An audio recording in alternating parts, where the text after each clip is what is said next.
own strength? Perhaps you're surrounded by people who speak loudly, interrupt, mock, and dominate environments with arrogance disguised as confidence. And maybe deep down, you believed that staying silent was a sign of weakness, that not defending yourself was surrendering, that not reacting was losing. But what if I told you that all of this is an illusion?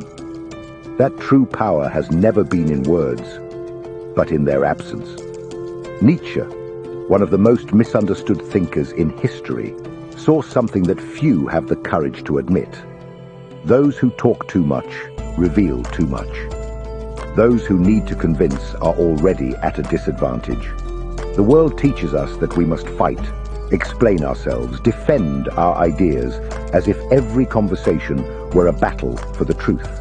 But Nietzsche proposes something different, a more subtle, more lethal, and infinitely more intelligent path. He believed that silence is not just an absence of noise, but an overwhelming presence. Silence disconcerts. It destabilizes.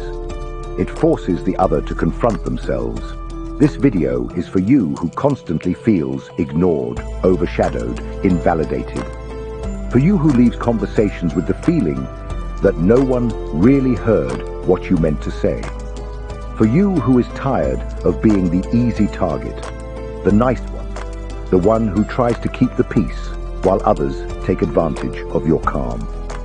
Perhaps you have confused your silence with submission, but today I will show you that silence can be your most powerful weapon, and that true victory does not come from winning an argument, but from never needing to enter one.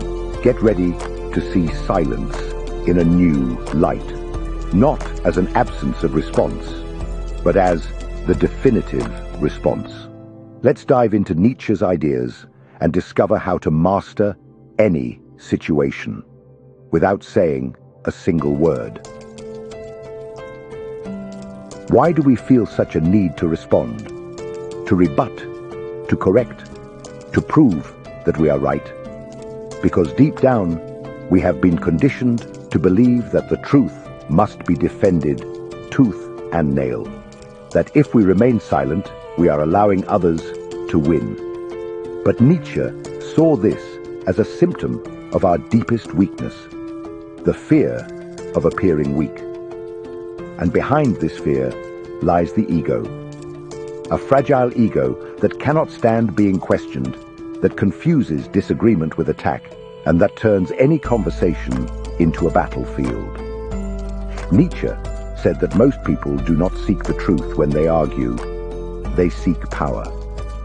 They seek to reaffirm their beliefs, not because they are solid, but because if they are shaken, everything crumbles. Argumentation, in this sense, is not a tool of wisdom. It is a defensive armor, a desperate cry from the ego to maintain control of the narrative. And what does this mean? That when you feel compelled to justify yourself, to prove your point, you have already entered their game and lost. Because the simple need to justify your position shows that you are still trapped in the desire to be accepted, validated, understood. Nietzsche called this the herd morality, the behavior of those who live under the expectations of others, who want to be seen as good, correct, just. But this quest for approval is exactly what keeps you weak. True strength, Nietzsche said, lies not in convincing others, but in not needing to do so. It is in holding your vision, even in the face of laughter, criticism, rejection. It is in being misunderstood and remaining unshaken. What he proposes to us is a type of power that is not measured in verbal victories, but in internal mastery. A power that comes from the ability to remain calm while everyone around you is losing control. A power that grows when you stop reacting. If you really want to win, you need to understand this. The game of discussion is a theater, and the first to stand up to act has already lost. Nietzsche knew that the reactive mind is a subjugated mind, the observing mind. That is the dangerous one, because it is above the need to prove anything. But then, if we should not react, how can we exert power over others? If words betray us, how do we make others feel our strength without saying a single phrase? Nietzsche had an answer for that. And it lies in the ideal of the Übermensch, the being who transcends the limitations of common morality and dominates the world through absolute self-control. In the next part, we will explore this figure and understand how it embodies the strategic use of silence as a weapon of dominance. Are you ready for this level? Because from here on out, silence begins to speak. If this content is making sense to you, click the subscribe button and subscribe to the channel. Thank you for your support. Nietzsche did not write for the weak. He wrote for the few who have the courage to look within, confront their own misery, and transform it into strength. For him, the common human lives trapped by conventions, moralism, and the need for others' applause. But there exists another type of being, rare, dangerous, free. The Übermensch, or Overman, does not live by reacting to the world. He shapes the world in his own image. And the most impressive part, he often does this in complete silence. The Übermensch does not need to win debates. He does not engage in cheap emotional games. He observes, he understands, he carefully chooses when to speak, and more importantly, when to remain silent, because he has understood something that others ignore. Silence is a form of language, a language that does not try to convince. It imposes presence. The silence of the Übermensch is not empty. It is a threat. It is authority. It is the sound of self-mastery. While others shout, he commands respect with his gaze. While others explain, he observes and reveals others' weaknesses merely with his calm. His silence is a wall. Those on the other side despair, trying to guess what lies behind it. And in that despair, they make mistakes. They reveal too much.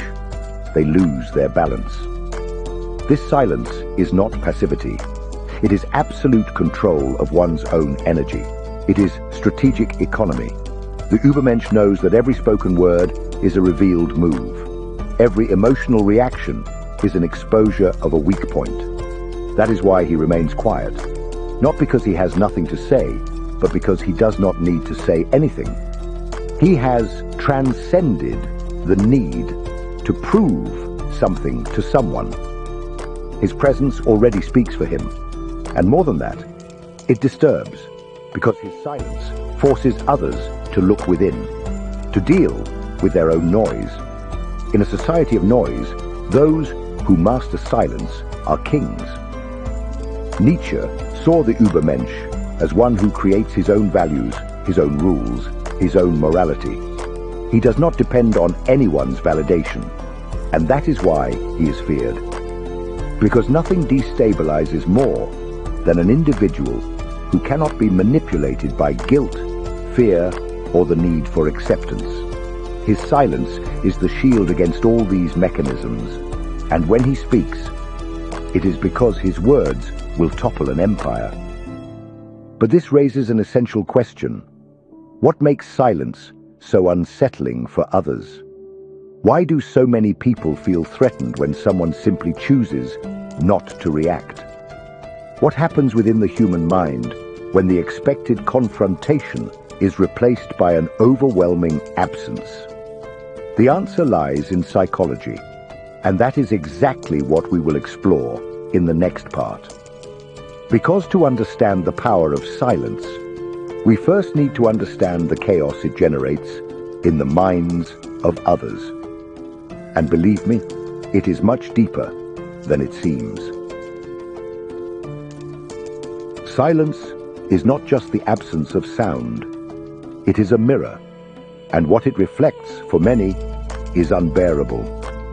When you choose not to react, you are not just silencing yourself. You are forcing the other person to hear their own voice, to confront their own arguments without the comfort of external resistance. And that destabilizes, because most people do not speak to express themselves. They speak to protect themselves, to convince themselves, to hide the emptiness that exists between what they say and who they are. And then, when you remain silent, their disguise falls away. Social psychology has already shown that in confrontational situations, silence is perceived as judgment. It doesn't matter if you are just listening. The speaker begins to feel exposed, insecure. Why? Because without your response, without your reaction, they lose control of the narrative. The human brain goes into a state of alert. The amygdala, the region of fear and anxiety, activates. The other person starts to project their own fears onto you. Is he judging me? Did he notice my insecurity? Does he know I'm bluffing?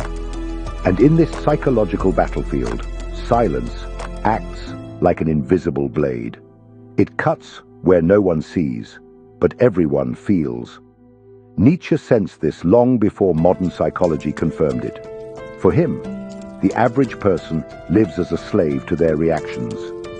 They act on impulse, react out of vanity, speak out of fear of being forgotten. The superior spirit, the one who masters themselves, remains silent, because they know that every word given is a piece handed to the enemy. Every emotional reaction is an involuntary scream that reveals where to attack.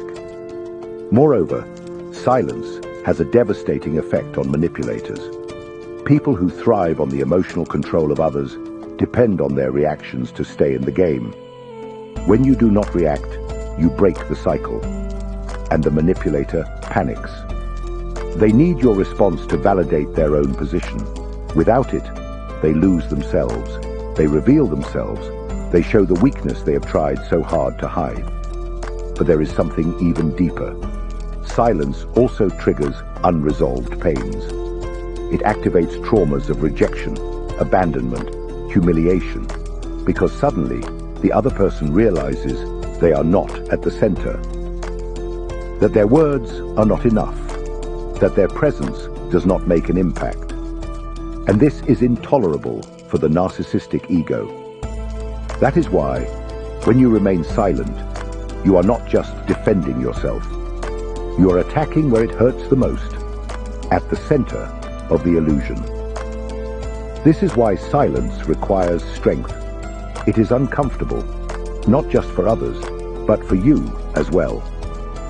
Because it goes against everything that has been taught. Against the impulse to react, to justify oneself, to explain oneself.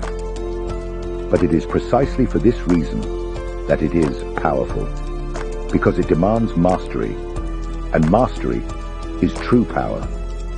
Now that you understand how silence operates in the mind of the other, how it activates insecurities, breaks down defenses, and unmasks postures, it is time to go further, to stop being just an observer, and become someone who uses this strength intentionally, strategically. In the next part, you will discover exactly how to transform silence into a conscious weapon, how to win any argument without saying a single word. And when you learn to do this, no one will be able to control you anymore. The time has come to stop merely understanding the power of silence and start using it. Because knowledge without practice is just dead theory. From now on, you will learn to transform your silence into a precision weapon, no longer as a defensive shield, but as a sharp blade, ready to cut through others' masks at the exact moment they least expect it. And the first step is simple, yet brutal. Be silent when your will screams for a response. This requires strength, because everything in you will want to react. It will want to justify itself. It will want to prove that it is right. But that desire is poison. Every time you give in to it, you reveal that you are still under the control of others, that you still care about what they think, that you are still playing their game. True silence is born only when you kill that need, when you understand that you owe nothing to anyone, that the truth does not need to be spoken to exist. The second weapon of silence is observation. While others talk, get lost in explanations, and try to fill the void with words, you listen. But you don't listen as someone waiting for their turn to speak. You listen like a hunter listens to the footsteps of prey in the forest. You perceive the fears hidden between the lines, the subtle contradictions, the insecurities disguised as arrogance. And you store all of this. Because when you speak, if you speak, it will be surgical. It will be with the precision of someone who masters the emotional territory of the other.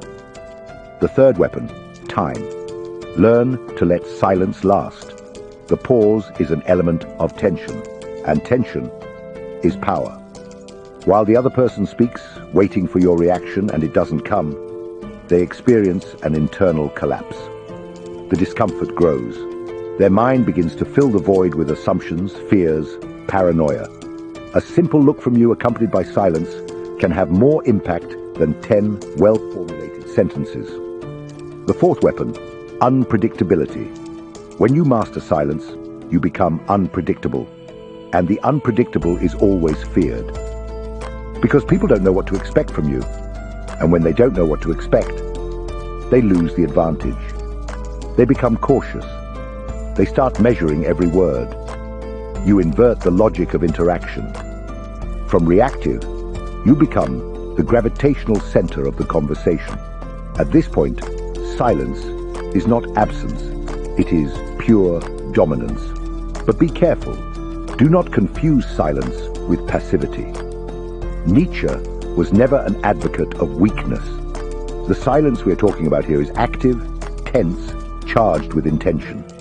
You are not withholding. You are preparing, choosing, positioning yourself with a kind of strength that doesn't need to be displayed to be felt. And when the right moment comes, the moment when silence has already said everything it needed to, you can speak. A single sentence, a precise comment, something that ends the discussion not because it was louder, but because it was truer, deeper, more undeniable. But this brings us to an even more delicate issue, because up to this point, we have talked about how to use silence to win. But there are moments when the game is not just about winning, it's about emotionally surviving. There are situations where people are not just debating with you, they are using you, manipulating you, draining you, and you, without realizing it, are giving away your power every day. You are being dominated without a single word needing to be spoken. And that's where the darkest point of this journey comes in, when silence is no longer strategy, but a silent scream from someone who has lost control of their own life. In the next part, we will expose this truth, show how you may be being used and not even realize it. Because while you think you are avoiding conflicts, someone may be building an empire on your silence, and Nietzsche already knew that. Is there anything more perverse than being silenced? It is being conditioned to think that silence is your only option, that swallowing your anger, conceding in discussions, avoiding conflict at all costs is synonymous with maturity, that remaining silent is a sign of balance. But what if I told you that this could be a trap? That many times this type of silence is not wisdom. It is disguised submission. Nietzsche saw this with brutal clarity. What you call peace is often just your domesticated surrender. Have you noticed how some people take advantage of your calmness, your ability to listen, to overlook, to avoid confrontation? They push their ideas, impose their will, occupy spaces that were yours, and you let them. You convince yourself that it's not worth fighting, that it's better to maintain harmony, that it's not that big of a deal. But the truth is one. You are paying a very high price for this false peace. And the worst part? You are being used by those who understand that you will never react. Nietzsche spoke of the morality of slaves, that value system constructed by the weak to survive in a world dominated by the strong. It is the morality of resignation, of guilt, of being nice. An invisible code that teaches you to nullify yourself, to diminish yourself, to conform, and still feel virtuous for it. But Nietzsche did not write for those who resign themselves. He wrote for those who dare to break these chains, for those who realize they are being used and decide to stop participating in their own submission. When you accept this type of silence, the one that swallows you from within, you are surrendering your power without realizing it. You are being shaped by the expectations of others. You are no longer yourself. You are what others need you to be. And this is the opposite of what Nietzsche called the will to power. Because the true will to power is not to shout, it is not to dominate others, it is to dominate oneself. It is to regain control of your own narrative. It is to be silent, not because you are afraid, but because you owe nothing to anyone. This silence of submission needs to die. And in its place, the silence of presence must be born. The one that does not bend, that does not humiliate, that does not apologize for existing. The one that stands up amidst chaos and without saying a word, changes the course of the situation. This is the silence that Nietzsche would respect. The silence of the individual who has become the master of themselves. But how to reach this level? How to move from being manipulated to being the master of your own presence? How to kill the herd morality within you and be reborn as someone who imposes authority even when silent? The answer lies in the most powerful figure of Nietzsche's philosophy, the Übermensch. We have already talked about him. Now it is time to understand how to become one. In the next and final chapter, you will discover what it takes to embody this new type of human being. Because the world does not need more talkers, it needs those who master silence and reign with it. We have reached the final point. And now I need you to understand one thing with all the clarity possible. Silence is not absence. It is not emptiness. It is not a space between sentences. True silence is pure presence. It is mastery. It is the sign that you are no longer reacting to the world. You are shaping it with your mere existence. Nietzsche never wrote for those who are content to survive. He wrote for those who want to transcend, for those who are willing to tear off the masks that society imposed, even if it hurts. The silence of the Übermensch is not the silence of the oppressed, nor of the coward. It is the silence of the warrior who has already won even before the battle begins. It is the stillness of one who no longer needs to prove anything to anyone, because he knows who he is.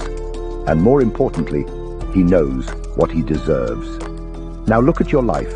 How many times have you remained silent out of fear, out of guilt, out of not wanting to disturb? How many times have you let others decide for you, speak for you, trample over your truth? Enough. Nietzsche would say that living this way is an offense to existence itself, that accepting this kind of silence is betraying yourself. From today on, your silence needs to change its tone. It needs to stop being an escape and become an invisible shout of authority, a boundary, an affirmation of who you are, even if no one understands. Because who you are does not need to be understood. It needs to be lived. And that requires courage. Do you have that courage? Then comment below. I choose the silence that commands respect. Not just so I know you made it this far, but so you can publicly affirm this choice, this commitment to yourself. Because words have power, even when they speak about silence. And don't stop here. The next video is essential. It will expand what you learned here and take your mind even further. Watch it, not for me, but because you deserve to go beyond. And remember, the weak shout. The strong remain silent. The wise choose when.